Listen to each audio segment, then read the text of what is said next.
Friends, spirituality అంటే ఆధ్యాత్మికత. అంటే మన గురించి మనం తెలుసుకోగలగడమే స్పిరిచువాలిటీ. అలాగే మనలో ఉన్న స్పిరిట్స్ని చాలా హైగా ఉంచుకోవడం, సంతోషంగా, ఉల్లాసంగా, ఉత్సాహంగా, అలాగే పాజిటివ్గా మంచి పనులు చేస్తూ అందరినీ బాగా ఉండాలని కోరుకుంటూ మనం జీవితంలో ఎదగడం, మన జీవన విధానాన్ని ఉత్తమంగా ఉంచడం, ఇతరుల గురించి నెగటివ్గా ఆలోచించకుండా వీలైనంత వరకు మంచి పనులు చేస్తూ పాజిటివ్గా ముందుకు వెళ్ళడమే స్పిరిచువాలిటీ యొక్క ముఖ్య ఉద్దేశం. అది ఒక జీవన విధానం.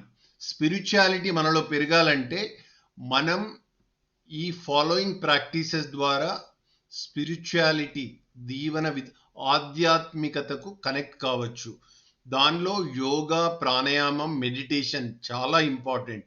మెడిటేషన్ తోటి మనకు ఇంట్యూటివ్నెస్ పెరుగుతుంది, హయ్యర్ ఇంటెలిజెన్స్, మనకన్నా మనం ఆలోచిస్తున్న దానికన్నా పెద్ద నాలెడ్జ్ కూడా కనెక్ట్ అయ్యే ఛాన్స్ ఉంటుంది.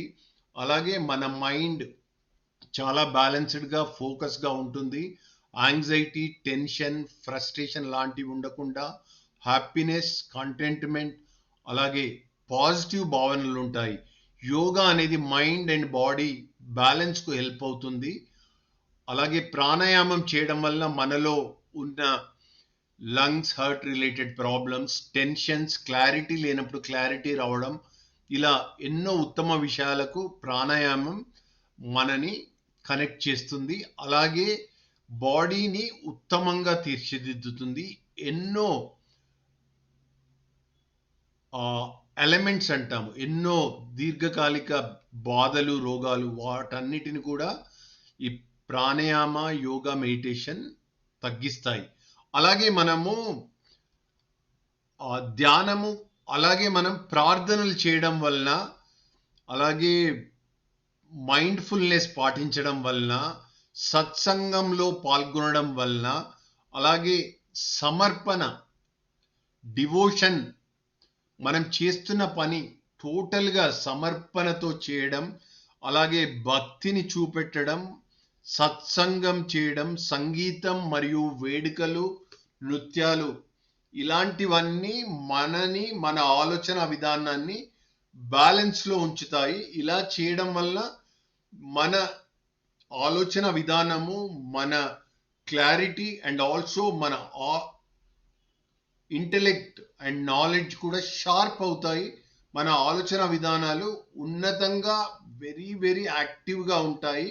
మన బాడీలో ఎనర్జీ చాలా ఉత్తమంగా పెరుగుతూ పెరుగుతూ మనకు ఎప్పుడైతే బాడీలో ఎనర్జీ పాజిటివ్గా ఎక్కువగా ఉంటుందో, ఎలాంటి ఛాలెంజెస్, ఎలాంటి ఇబ్బందులు వచ్చినా ఈ ఎనర్జీ దాన్ని ఫేస్ చేసే అంత కెపాసిటీ ఇస్తుంది. అంటే మనం బాడీలో ఈ yoga related are spirituality related ఈ అన్ని కార్యక్రమాలు రెగ్యులర్గా మన జీవితంలో ఒక భాగం చేసుకుంటే మన కాన్ఫిడెన్స్ పెరుగుతుంది. మనలో ఎప్పుడు ఎనర్జీ ఫ్లో అవుతుంటుంది. ఆ పాజిటివ్ ఎనర్జీ ఏదైతే ఫ్లో అవుతుందో, మనకి ఎంత కష్టమైన పనులు వచ్చినా, ఎంత ఫ్రస్ట్రేషన్, కోపం వచ్చే పనులు వచ్చినా, ఆ పాజిటివ్ ఎనర్జీ దాన్ని ఎదుర్కొనేందుకు, మరియు ఎంత ఒక కొండని ఎక్కాలంటే కూడా ఎక్కేంత ధైర్యం వస్తుంది. మనకు ఎలాంటి సిచ్యువేషన్స్ అయినా నేను చేయగలుగుతా, సాధించగలుగుతా అనే కాన్ఫిడెన్స్ పెరుగుతుంది. అలాంటి ఉత్తమమైన మార్గాలు ఈ స్పిరిచువల్ భావనలు, స్పిరిచువల్ ప్రాక్టీసెస్ ద్వారా అవుతాయి. Friends, I'm Ravi Rao, signing off. దయచేసి నా వీడియోని సబ్స్క్రైబ్ చేసుకోండి, లైక్ చేయండి. Thank you very much.